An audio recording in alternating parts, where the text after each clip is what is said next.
Welcome to the Relationships Inside Out podcast with Doctors Gregory Siebert and Kimberly Murray, licensed marriage and family therapists. Join them on this journey as they explore the ins and outs of relationships.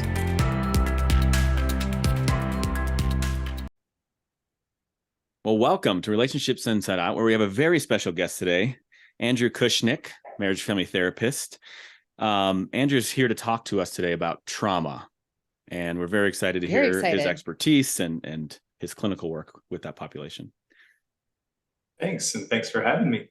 Andrew, do you want to share a little bit more about you, how you got to this career path, how you got to focusing on trauma? Yes. I'm a former attorney in another lifetime. Yeah. So your own trauma. I think that could be said of most attorneys. Yeah. The legal system is so huge and unwieldy and dysfunctional in my experience. And so I wanted to get into a career that you can see the efforts of your work on a day-to-day basis. So I found myself heading back to grad school after law school and practicing law. And it's been awesome. Quite the it's pivot. been really rewarding. Yeah, it is a pivot. And then within this field, marriage family therapy, how did you kind of get to focusing on trauma in particular? Because that's a very, for a lot of us, that's especially when we're like earlier on training, that's scary, right? Is the trauma. So, how did you get drawn to this? Right. Yeah, I had been very CBT oriented, cognitive behavioral therapy. And in the very beginning, I was helping clients, recognize problematic thought patterns, cognitive distortions, distorted thinking, and just addressing the thoughts and trying to look at things in a more adaptive way. And over time, I found that a lot of the patterns I was seeing in my clients kind of transcended that approach. That just, thinking your thoughts in a different way wasn't really making that much of a difference. And it led me to the world of trauma, and speaking with more experienced colleagues and attending trainings, I just realized and learned that it's more in the brain. It's more of the neural pathways in the brain that are formed as a result of experience, and that has to be addressed somehow. And that just addressing the thoughts alone wasn't enough. It wasn't enough. It's a deeper issue within the body. I tell clients the body keeps score, and that speaks to that. Mm-hmm. Yeah, that's a great book too. Exactly. The Body Keeps a Score, and talks about how exactly what you're saying is trauma gets stored. And, a great analogy I've heard too, and maybe you've heard this through your trainings, but like think about trauma like a tree, and some of the cognitive stuff like CBT gets up at the branches stuff, but there's like different approaches that really get down at the roots. And that's what I think a lot of us, like you said, clinicians recognize of like, oh, like I'm doing these techniques, but they're still experiencing this stuff. Like conceptually they know, but physiologically like something else is happening. So yeah, very interesting. Do you think for our listeners, since we're talking about trauma, you can maybe define a little bit about what are the different types of trauma? What does that look like? How to recognize it? Yeah. Yeah, of course. If I may, I might want to start with what it is to begin with. Yeah. Because I think it's a word that's, sort of in the popular culture. It's, used pretty widely in different contexts. It's really any set of circumstances that overwhelms us, overwhelms our nervous system, our sense of control or mastery over our environment. And that can really be so many different things. And so we feel out of control, we feel overwhelmed, our nervous system just gets overtaxed and overstressed. And then we see, obviously, symptoms begin from there. So different types. There's the classic, what we call big T trauma, like a capital T. And that's, I would say, what most people would think of when they think of trauma, just offhand. Sexual assault and terrorism and car accidents, violent crime, things like that. And that's what a lot of, the early research was geared towards. All these different models or methods of dealing with trauma really aimed at that, especially war veterans. But yeah, I've seen in my practice so many other types of trauma that just stem from how we were parented. Interesting. So, yeah. So the ways that our parents did or did not mirror our emotions, and how our parents kind of either honor our emotional experience as children, or really dismiss it and shame us for what we're feeling. So that's a whole other branch of trauma. Is that so if the other one's capital T, I guess, what are those other ones that we don't tend to recognize? Like small T trauma. Oh, small T's. Okay. Yeah. Almost like that more chronic kind of experience. Am I getting that right? Yeah, it's more chronic, more subtle. It can not just how we're parented, but can also just be feeling like you don't fit in school. Definitely bullying, but a sense that you don't belong, feeling different, just anything that you have to live with for a long period of time, but you can't break out of, you can't control. Makes me think even like poverty or lack of resources, that kind of thing too.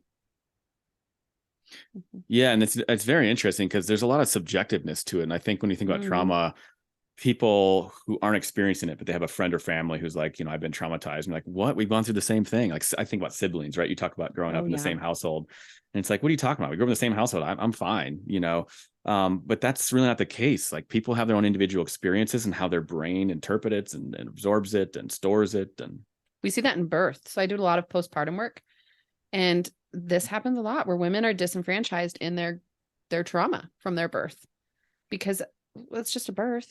Or yeah, you were supposed to experience pain. So why did it bother you? And then we take away all of that feeling of being seen. Yeah. What are your thoughts on that, Andrew? Like, in terms of that subjective experience? Yeah, there's a lot of it. Probably this is a little bit outside of my scope, but from my understanding, a lot of it depends on temperament, right out of the womb. Some children are just better able to cope by virtue of temperament, or even the personality match or mismatch with their parents, maybe birth order. Yeah. Sometimes it's really hard to predict in advance. Yeah. Which child will be fine and which, will have a rough time. And imagine that match or mismatch of parent temperament to child temperament can exacerbate or aid in that. Yeah. I think you hit the nail on the head, Andrew. Is like, there's so much research trying to figure out how can we predict it. I mean, they've done brain scans to be like, oh, different size in hypothalamus might predict it, or people diagnosed earlier on with like ADHD or something. There's like a lot of different factors. I mean, they still haven't kind of nailed it down. But I love the idea of temperament, or because how we cope with it, even on an unconscious level, plays a role on it. So. Definitely. Can you tell us more about some of your work with trauma? What does it look like to do trauma therapy? How do you interact with clients? That kind of thing. Yeah, it is multifaceted.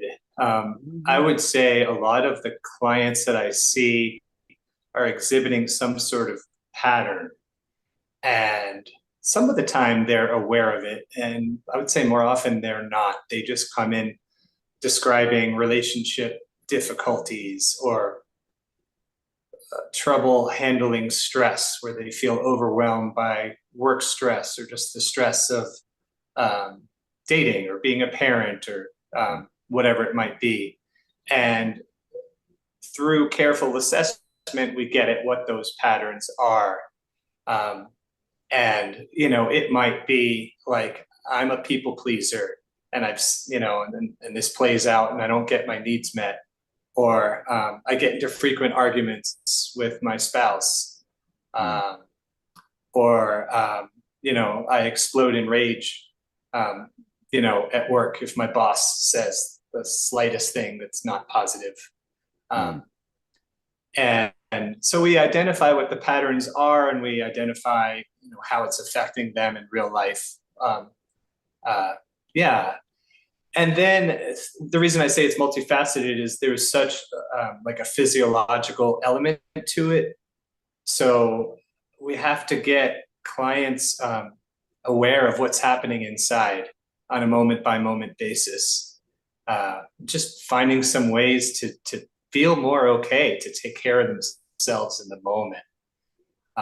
And so that's just like baseline, I would say, with any client working with trauma, learning about how their nervous system is affected by whatever triggers them, whatever happens in their environment that affects them. Yeah, and then from there, there's different ways of working towards healing, towards addressing, the root cause of these patterns. Yeah, and so EMDR is a chief example among those in terms of what really can help to heal those patterns by changing neural pathways in the brain, just the way that experiences are stored in the brain. Mm-hmm. And can you define what EMDR, that acronym, is? And give a sense of what it looks like. Yeah. It stands for eye movement desensitization and reprocessing. And so it began, I believe, in the 1980s. And the original method was just with a pen or a finger, and the therapist would move her finger or a pen back and forth, and the client would sort of follow it visually. And that was said to engage the left brain and the right brain. So it's bilateral stimulation. And I think the rationale behind that approach originally was that trauma is stored in the right brain in real fragmented form. So when something scary or overwhelming happens, it's really stored in bits and pieces. Maybe some images, maybe let's take the example of bullying, in middle school. A child who then grows up to become an adult in adulthood and therapy may remember like a brief image of the playground or of the bully's face, and they may remember like the somatic reaction inside, like my heart is beating fast, and maybe there'll be some belief about themselves, like I'm helpless, so I can't, I have no control. So anyway, that's all stored in the right side of the brain, and it's not digested. It's not put into long-term memory in an adaptive manner. There's no real story around it that the person can then carry forward and make sense of. So the left-right, the bilateral stimulation is said to engage the left brain and the right brain. So if all of the fragments are in the right brain, the left brain is where language is located and logic, really. So by tying the left brain and the right brain together around this experience, it's said to kind of weave those fragmented elements into a story that the person can then store, and it's kind of in the past. You learn from it and you move on. Yeah. Beautiful description. And thank you. Thanks. One thing I just want to add is that when I do EMDR with clients, it's not visual like that. Many EMDR therapists are using tactile methods, like these tappers that you hold in both hands. And so as they buzz left, right, the left brain and the right brain attends to those stimuli. Yeah, I love your description of that. And so it's essentially trying to have them process while engaged in the right brain stimulation. So you're processing that image of whatever that traumatic experience might be, and then processing it. And yeah, and I think the way to stimulate that bilateral stimulation has come a long ways, right? Because it used to be that finger. Now there's actually like websites. If you're doing telehealth, you can do websites, and there's like stuff on those websites that they can watch and things while you're doing therapy. There's the butterfly tap, right, where you hug yourself and tap your shoulders, whatever is comfortable for the client. There's clients that actually you can have a march. Maybe it was something around like running away or something like that. I mean, it's really fascinating. And tell us a little about your experience of the clients who like gone through that. Like, what's the difference they notice? It cut out for a second. Could you ask that again real quick? Yeah. What's the difference you notice in the clients who successfully like process this using EMDR? Like what's the change that they notice and that you observe? Yeah, it's actually, you know, in the years that I've been doing this, it affects me as the therapist every time when I see it. Like I know that it works. I know that there's an enormous, you know, base of research out there, but when I see it in front of me with a client, it still moves me every time. It's they can still remember what happened, but there's less of a charge. There's less of a disturbance. Like there's less of a felt experience right now. Yeah, I was working with a client recently on childhood trauma, you know, something scary, and they said, you know, I know that it happened, but it's almost like it's fuzzy, it's faint, you know, and it's so nice to see. Yeah. Oh, the image becomes more distant and less kind of like rear view mirror instead of front and center. Front and center. Yeah. And it's interesting too. And with the clients, you might see them when they first recall the image in the beginning of therapy, like get this real charge and you see their breathing and your muscles tense, and then you see the wave come down. Right. It's very fascinating to see that. It really is. Yeah. And you know, one other thing is they make sense of their experience, you know, in addition to the lower reduced charge in their body. There's a narrative around it. They might conclude like, I'm safe now, or it's not my fault, or I am good enough. And you know, when they say it, you really see it in their face and you hear it in their voice. Like it sinks in. It's so cool to see. And I love that you say that, because when you talked earlier about CBT, that's what we try to do with the adaptive thought, right? It's not my fault. And then people will get to that on the cognitive level. But when they come to that by processing through like a means of EMDR, it seems to be much more impactful. Like it's really ingrained in kind of like, as you say, the left brain has now made meaning of that on a deeper level, on the roots of kind of the trauma. Mm-hmm. Definitely. You know, and there's like kind of like a nerdy psychobiological element to this. We love nerdy. Yeah, I may yeah, exactly.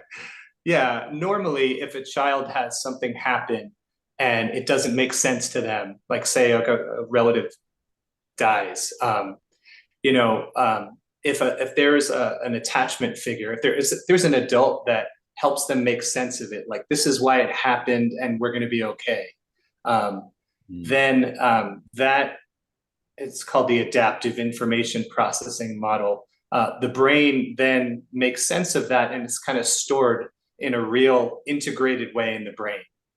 So maybe, you know, your long-term memory will be, yeah, uncle, whatever, you know, died, but it's stored away in a way that doesn't come back, you know, to trouble you.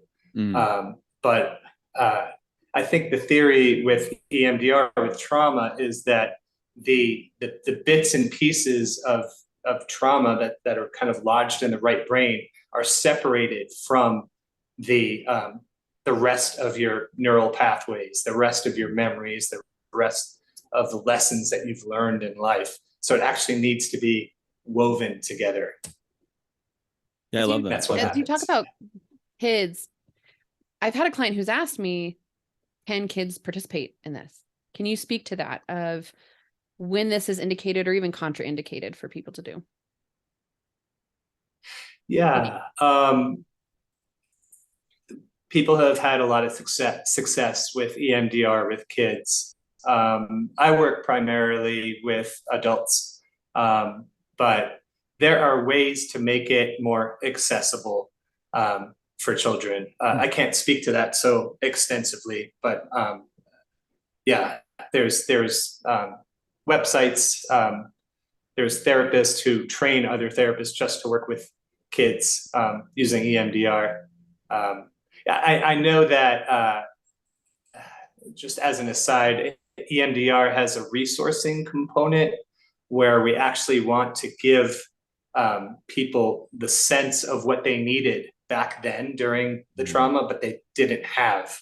And with kids, that's really, really easy to do, because they can imagine a superhero or their favorite character in a video game, and it's really easy for them to use that visualization, that imagination to feel a certain way that that the brain wants or needs. That's also part of EMDR is, giving yourself the experience of a quality or a feeling that you were lacking when the bad thing happened.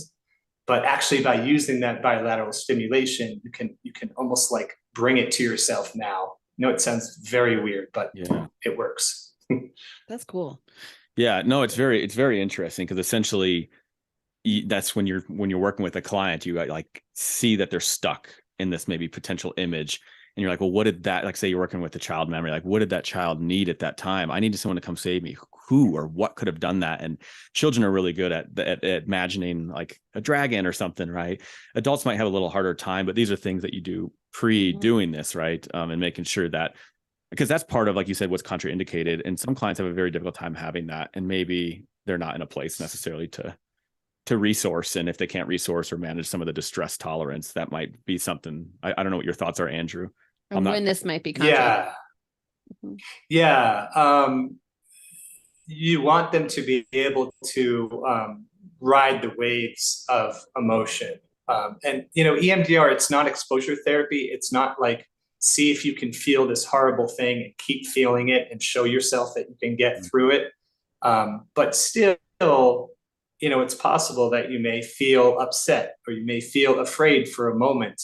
And you want the client to be able to use these techniques to like breathing or grounding themselves somehow to get through that and to feel more okay. So if someone is having trouble doing that, then they're probably not ready for EMDR just yet. I think also some medications like benzodiazepines, like wouldn't be, would disrupt the nervous system way too much for that to be a good day for EMDR. Can you speak a little bit more about how this plays out in couples? What if a couple comes in and one partner has trauma? How do we approach trauma as a couple unit or a family unit for that matter? Yeah. Way too often trauma occurs in the context of a relationship. So in the context of the romantic relationship or within a family. Kids, you're born into a family and you can't leave. You can't change the circumstances. The parents provide the roof over your head and the food on the table. And so you're stuck, whatever the dynamics are. And so in couples therapy or family therapy, you can heal some wounding. I guess that's kind of more like a jargony term. You can heal the difficult stuff that's happened, the trauma that's occurred within the context of relationship. So that can mean repair work. That can mean making sure that as the therapist, you're facilitating the communication so that whoever say it's harsh verbal abuse or harsh verbal criticism from the parent to the kid, you can actually have the parent give like a heartfelt full accounting of I see what your experience is and I care. This is what happened and I can see it's affecting you and that really matters to me and I'm really sorry. And so that's you can make repair within a family relationship, within a romantic relationship. Also, EMDR on the side is completely warranted within the context of couples therapy. If there's conflict within the relationship or if there's childhood stuff that's then affecting either partner in the couple, it makes sense to sort of heal that separately. Yeah, that's what I was going to ask. I'm glad you said that. Have you had cases where, you're working with a couple and one has experienced trauma and they can't get to a point to self-soothe to even get to a point of healthy communication? And, what does that look like for you? Yeah. I have had that. I have worked with clients where that's happened for sure. You want to depathologize it. You want to take away the stigma around whatever behavior problem it is, or behavior pattern it is. So again, I mentioned like people pleasers earlier on. It could be someone who just shuts down when they get stressed. If something seems overwhelming, they might dissociate. They might literally just feel like they're just on a different planet for a few minutes. And that's just adaptive. That's their brain protecting them. But you want to have the couple talk about these patterns in a non-blaming, non-shaming way, and just know that the body keeps the score. That our experiences change the brain and create these patterns. And so you want to have both partners in the couple really discuss it as if like, hey, like you have brown hair and you shut down in communication. Like it's no big deal. That's just what happens. And you get them to talk about that even when their conflict is taking place. In the middle of conflict, you want to have the partners have almost like a short list of these patterns, these things that happen. Like, hey, when things get heated, I know that my partner, his heart starts to race, or he starts to shut down, or he goes on the attack. And you want to have them kind of memorize this short list of things to watch out for, and just know that this is okay. This is what happens. Kind of help interrupt that dynamic or that unhealthy pattern that might be happening from that. So I guess I'm curious. Exactly. I'm curious from you is like, so say you're seeing a couple and then you actually treat, or someone treats one of the partners of the EMDR. Have you noticed them come back in the system kind of change and be more regulated, if you will? Yeah, definitely. They're usually aware that there's something there still, even after they come back from EMDR.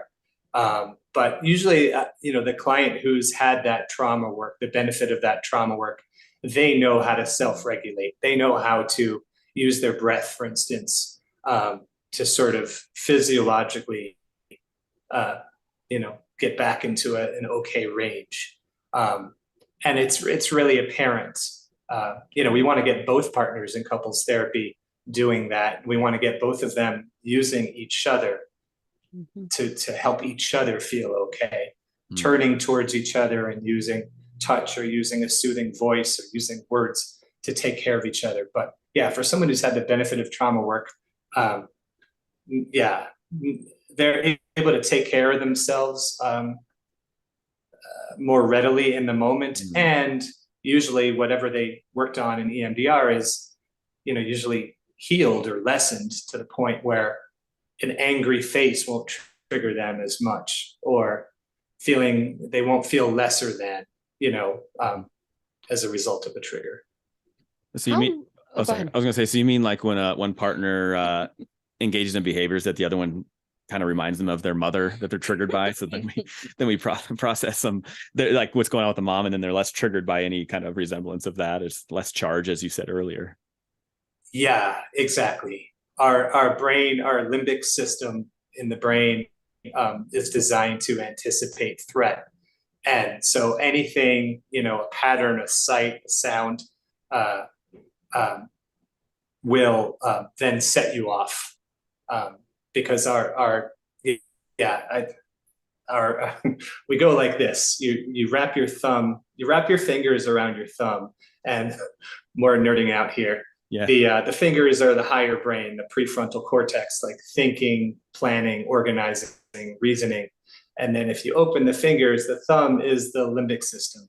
And that's designed to anticipate anything that might be scary, anything that might resemble something that was scary before.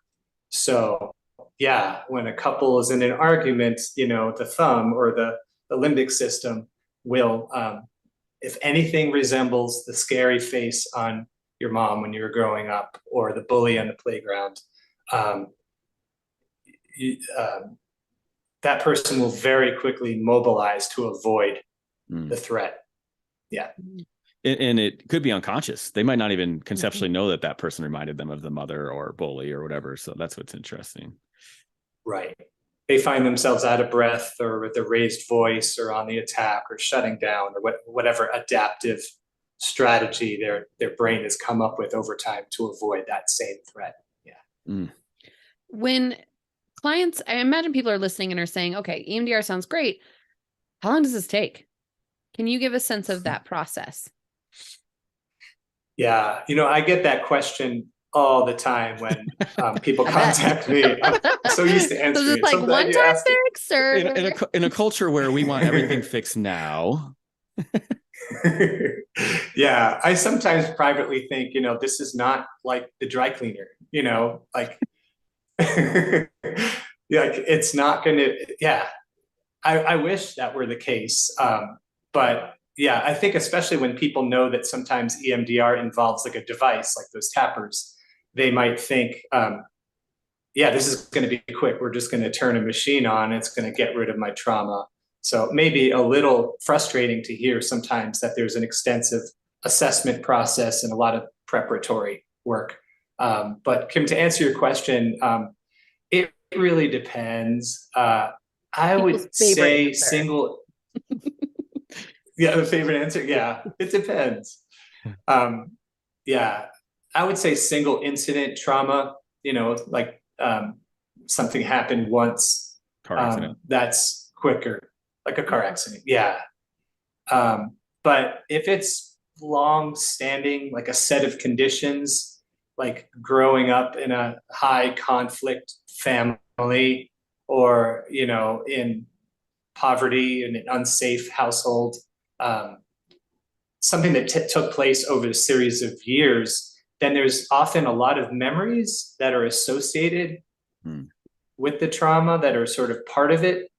And it's important to sort out, what to start with, like what's the earliest and the strongest incarnation of, the really bad thing, the really bad feeling. And, it's helpful to map those memories before you even get started, just to know, like, hey, at age 3, my parents got divorced, and at age 6, this happened in school, and at age 11, this happened, and really figuring out, like, what's related, like what memories are related to what, and how can we get what's called the generalization effect. It's kind of like when you hit the jackpot. It's like the mother lode of trauma. When you heal the memory with the highest charge, that has the highest effect on you now, it can sometimes generalize throughout those neural pathways and heal related memories.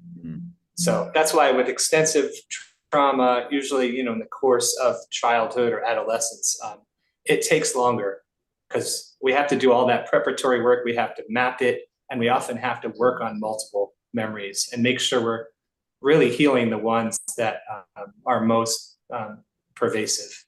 Yeah. Can you speak to, there's a perception that trauma is worse now or more known now. Can you speak to that? Now meaning this generation versus previous times. Yeah, like why does it appear that it seems to be more prevalent? Like as you said earlier when we first started, that it's like kind of more pop, right? It's more in the popular culture, the language. Yeah. It's so unfortunate. I would say it's these days, maybe the last 5-10 years, it's as we hear about scary things in the news, as we know about the global climate crisis, as we see political polarization just get way out of hand. And then the pandemic kind of added on to all of that. And then, yeah, I almost don't even want to go on because it's, we all know these things that upset us, when we hear what's going on these days. School shootings. Yeah. Another good example. So it can easily seem like our world is less contained and controllable and predictable. Mm-hmm. So I think it's in the culture. I think it's just on a societal level, especially in this country, I'm sure in other countries as well. It's just a sense that like there's so many threats, there's so many things that can possibly happen, that I think people just feel like they can't control what's going on, and that they have to be on guard, and they don't even know sometimes how to cope. And I think that's why we see so many people with anxiety these days, and so many people seeking out trauma therapy as well. It's like, add these societal factors onto whatever is happening personally. And it can just seem like a lot. It can seem like too much for a lot of people. Yeah. I wonder if it's also that we have more exposure now with popular media, with social media on our phones, right? We have generally more exposure. And I think my hope is that we're talking about it a bit more, that trauma still existed prior to this, but it was much more stigmatized. Still has a stigma, but not quite like it did before. Yeah. And it's like you're saying, Andrew, like this idea of like this shared trauma. And I think because it's shared amongst many people, there's more conversations about it. And I like what you said very early on in this episode is a lot of times people come in with symptoms. They don't label it as trauma. They come in with symptoms that a professional can be like, this is trauma, right? The dysregulation, like the unwanted, upsetting memories, the avoidance of even talking or thinking about it, or locations or any situation that reminds you of it. I mean, there's a list of kind of diagnostic criteria, but a lot of us just think like, this is how I'm responding. And it's, like you said, in the brain, unconscious, and it's responding to these like fragmented kind of memories or understandings of what's happened, and they might not even know on a conceptual or conscious level. So that's true. I think, it affects relationships. I think it causes more burnout at work. People having, I would say, this is not, the result of research, but I would just say, sleep is probably an issue for many more people than it used to be. Just has everyone on edge. Yeah, and poor sleep is a criteria for diagnostic criteria from the DSM for post-traumatic stress disorder, which is interesting. I mean, there's just so many different symptoms, and I think that's, as clinicians, we all see when someone comes in, you're like, oh, this meets criteria for this, and a lot of people don't realize that they're actually experiencing this because, well, everyone saw this, everyone knows about this. That minimizing. It doesn't mean that it's not impacting you, and it's impacting you differently. And I think about the stuff you've talked about earlier of like temperament. We don't know what somebody had growing up in terms of coping and what resilient factors that led to maybe them being more impacted versus somebody else, or biological factors. I mean, there's a lot of reasons, but it is very interesting. There's a lot of stressful things happening right now, and it's scary. And I think a lot of us fear for our lives because of the unpredictability. True. Yeah, definitely. Yeah, and I wish there were more resources for folks out there who are feeling anxious or who, sense that there's trauma in their history. It's, a luxury. Like, therapy is a luxury it's unfortunate that therapy is a luxury, and it's not more widely available. And kind of going off of that, talking about resources, and I know that you'll share some with us that we'll be able to post on our podcast and links and stuff like that. What are some resources that you might share for some or other listeners? helpful tools outside of EMDR? Yeah. Well, first, other forms of therapy. EMDR is great. I've seen it work. There's a huge research base behind it. But some people prefer other approaches. I would say anything somatic forms of therapy, There's sensory motor psychotherapy and somatic experiencing are two examples. And by somatic, you're meaning what happens in the body, your body's manifestation of trauma. So there's different forms of therapy that kind of help you work through trauma on a somatic level. For instance, when trauma happens, there's this instinctive drive to sort of move through it, to almost like walk through it, to move forward. And so, again, I'm just giving a very rough example, but someone who felt oppressed or abused, and they were stuck in somatic therapy, they might actually have them make movements that give the body and the brain the experience of moving through it, of processing it, of winning, of triumphing over whatever happened. And that is, again, a massively simplified explanation of that, because I don't practice that form of therapy. But it makes a lot of sense. It makes a lot of sense. I just wanted to kind of give our listeners an idea of like what you meant by somatic, what that looks like. So I really appreciate you describing that. I think that's a great example. And what other forms, right? We know there's internal family system. What else do you know of? Or even outside of therapy, for those who can't access therapy, what are some of those tools? Well, first, internal family systems therapy, I do use that with clients. I found that in the first few years of doing EMDR, a lot of times something would get in the way of reprocessing those memories. And so I found that I learned over time that these are parts of us. I mentioned survival strategies early on, like, I shut down, or I become a people pleaser, or I'm hyper vigilant and I lash out. These are actually adaptive, helpful strategies that the brain just produces over time in response to something difficult like trauma.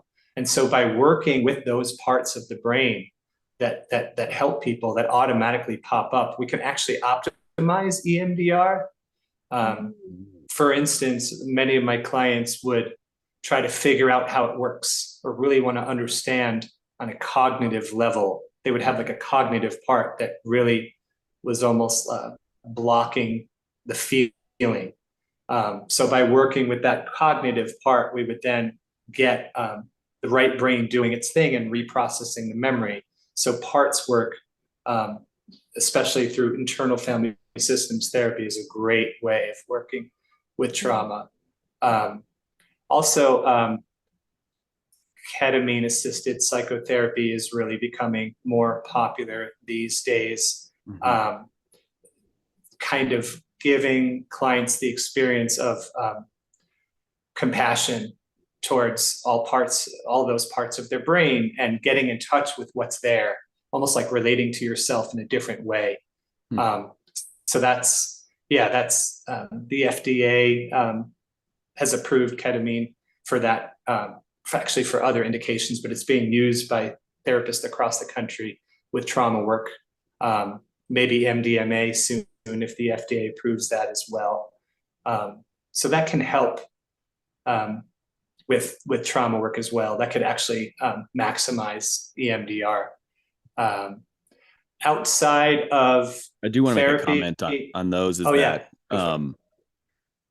You want to do those with a professional. This isn't like at-home experiments. Like there's specific protocols in a controlled setting to really target the processing of trauma while also being assisted by ketamine or.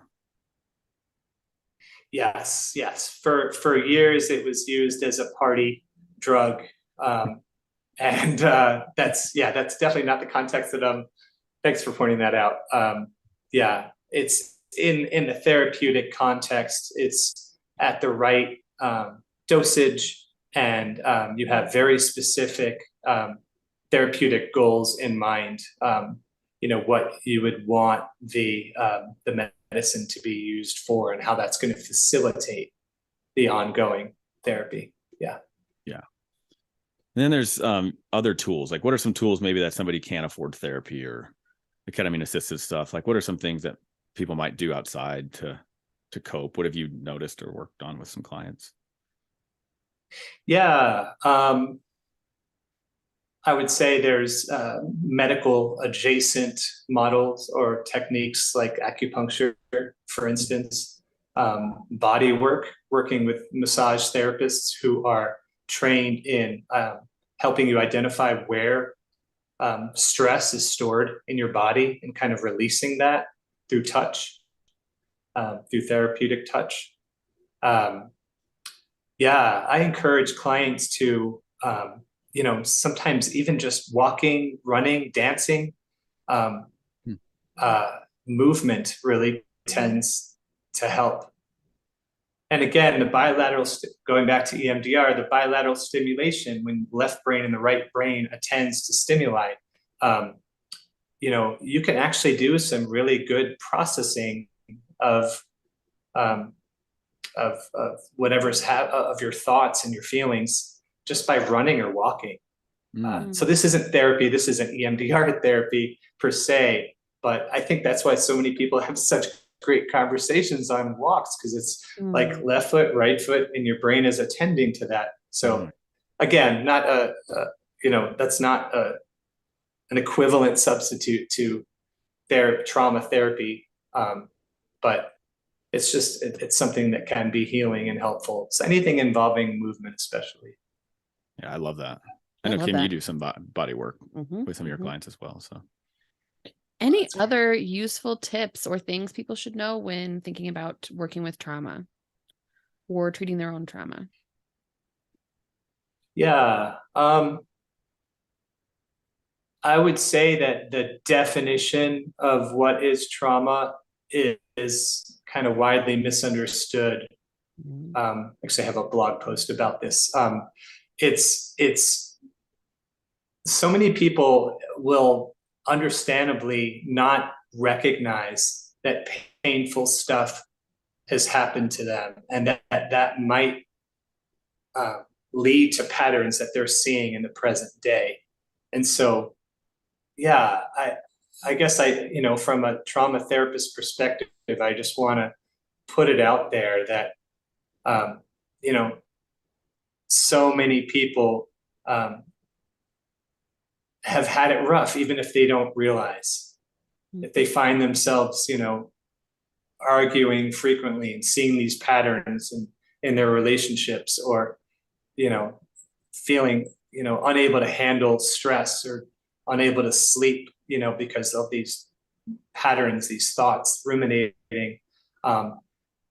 It doesn't always come from something that happened earlier, but often it does. And there's nothing wrong with getting help. There's nothing wrong with talking to someone. It doesn't mean that you're crazy or messed up or anything like that. I guess I'm really speaking to these, societal, stigmas that have existed for so long. I'm really hoping that more people just kind of rise above that stigma and just recognize like it's okay, to make your life better. Yeah. And I love that you say that, you're not crazy for this. I can't tell you how many times normalizing the symptoms one's experienced from trauma has really helped. One of the ones that I think in particular is when people feel like their short-term memory is really bad, like they can't keep track of conversations, they can't think of this. And I'm just like, well, your brain is scanning for threat. It's not worried about where you put your keys, if you put the milk in the cabinet or the cereal in the fridge, maybe the freezer. But there's a lot of concern of like, something's wrong with me, something's going on. It's like, this is normal. This is your brain responding. It went through something traumatic. It's now only concerned for threat. It's not taking in a lot of new information, hence survival keys, right? So that, like what you said, I love that, is like, it's not crazy. Like this is a normal response to trauma, and there is help for it. And even if someone else might not have experienced it, go through the same thing, it doesn't matter. Like, it's okay to have experienced this and be experiencing this. Definitely. It's just how the brain works. Yeah. I find it, if people learn, like, like this is how our brain works, and this is how, it's been for, centuries, and that's why you're experiencing it. Your body is just kind of keeping track of what was once threatening. And that's what benefited our ancestors in the wild, like when there was, like a tiger in the wild, like, your brain needed to develop this mechanism to, avoid what was scary, and that continues to the present day. It's normal. I think about that as like our ancestors were traumatized by watching another relative get mauled by a tiger, and the brain paired it tiger danger, right? So all tigers are dangerous, and our brain does a lot of stuff like that, a lot of shortcuts, and it makes a lot of associations. I think about some of the clients I've had where car accidents and they were hit by a white truck. Now all white trucks serve as a trigger, right? And that's just the brain's natural way to respond of like, this happened and I'm trying to make meaning of it, and it seems like white trucks might be the threat. So we're going to keep you alive. That's the whole role of a brain, is to keep you alive. Yeah. So exactly. So true. Yeah. Well, thank you so much, Andrew. This has been incredibly informative with all things trauma. And so we're deeply grateful to have you, Andrew, as our guest today. Yeah. And I love everything you've shared and experience. And I will be sharing your information in your kind of contact as far as like website and then resources that you share, so people can even ask questions to get deeper in this, because we've really just scratched the surface of trauma and treating it with especially like EMDR in particular. So I'm grateful for you coming in here and sharing all your knowledge and expertise on this. Yeah, of course. And thanks so much for having me. This was, I love bantering. I love talking with fellow therapists about our work. It's fascinating. I know you guys agree. It's just there's this field is growing, and they're learning so much more about how the brain works. And it's really fascinating. Yeah. Yeah. As always, if anyone has any questions, topic suggestions, feedback, questions for Andrew, please feel free to email us at relationshipsinsideout@gmail.com. Thanks for joining us. Thank you.